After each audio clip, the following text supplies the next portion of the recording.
So to make your profile private on Threads app, the process is quite simple. Simply open up your Threads app on your phone. So the process is similar for iPhone as well as Android. So you don't need to worry if you're on Android. And here simply go and tap on this person icon at the right bottom corner. So you can see the icon here, tap on this. And once you are here, just go and tap on edit profile. So you can see edit profile here, tap on this one. And once that is open, simply at the bottom, you can see private profile. So in case if you want to make it private, simply go and turn this on.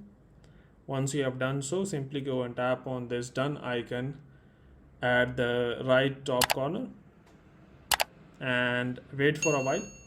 And now you have successfully made your profile private on Threads app. But before you go, please like, subscribe, and share. Thank you.